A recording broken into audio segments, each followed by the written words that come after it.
The old image of poachers, disorganized and badly equipped, is a thing of the past. Poaching is big business, linked to international crime syndicates. Old school rifles have made way for high-tech weaponry. Rhino poaching is big money. Because there's so much at stake, any attempt by the authorities to prevent this trade is met head-on. It's an all-out war. These bloody images are becoming all too frequent, both to the TV viewers and to the rangers who come across these carcasses in the course of their duties. But in the Kruger Park, the rangers are fighting back, and they're gaining ground. An initiative by Lead SA, called the Rhino Action Group Effort, or RAGE, was set up in August 2010 to harness public support against rhino poaching and channel it to those organizations that need it most. The RAGE committee visited the Kruger Park recently to track progress and get up to speed with the latest counter-poaching developments. The news was encouraging. Thanks to new initiatives, better equipped rangers and more efficient policing, the number of poaching incidents is steadily declining. Much of this due to the extraordinary dedication of field rangers and other strategic teams.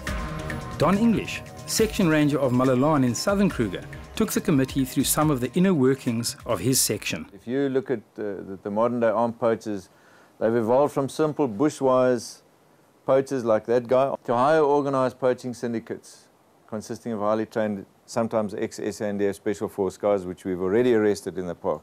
The successes to date so far for the region is that we've arrested 50 poachers, of which a number were killed and wounded in firefights, inevitably. If you're apprehending guys with firearms, you've got to expect those sort of things. Not only in Don's section, but throughout KMP, more successes are becoming evident.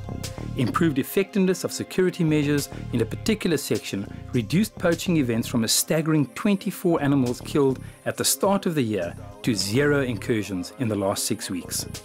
In another area, 7 out of a known 9 poaching gangs operating there have been apprehended. Recently, additional support has come in the forms of the SADF and SAPS to add to the already fruitful efforts of the Sandparks Rangers. 2 poachers were arrested on the 3rd of June, shortly after shooting 2 rhino.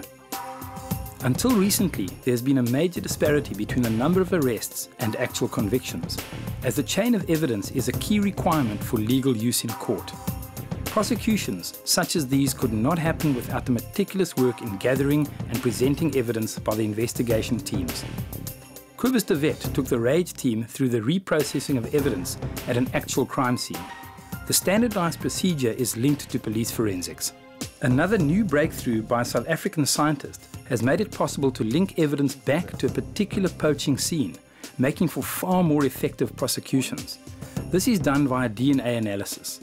Dr. Cindy Harper of the Veterinary Genetics Laboratory at Onderstepoort found that DNA markers from rhino horn can be matched to DNA from any other part of the rhino's body. Our expertise lies in STR DNA profiling, and I'm not going to go into the technical aspects, but it's basically the DNA profile that you do on crime scenes. They are now rolling out DNA kits to profile as many rhino as possible. In the future, any rhino horn evidence can be linked directly to a specific poaching scene. Provincial and national parks, privately owned rhino, poached rhino and recovered horn will ideally all be sampled and recorded in this database. Only 20 milligrams is required for a DNA reading, which in some cases equates to the amount of trace that can be vacuumed out of the boot of a car. This database will not only support poaching investigations, but also assist in genetics management of rhino populations. Up to the 6th of June, 173 rhino have been poached throughout the country, of which 120 were poached in the KNP. But also this year, 122 suspected poachers were arrested in South Africa, 60 in the KNP. 20 suspected poachers have been killed and 10 injured in clashes with authorities. Poaching has been elevated to priority crime amongst the police structures, and changes have been made to facilitate both investigation and prosecution of rhino-related crimes. Although poaching is a huge concern, Kruger's population is still growing at more than 4% per annum, and the park continues to remove a carefully allocated number of animals as a revenue stream for the park. The war against poaching is starting to turn in favor of the guardians.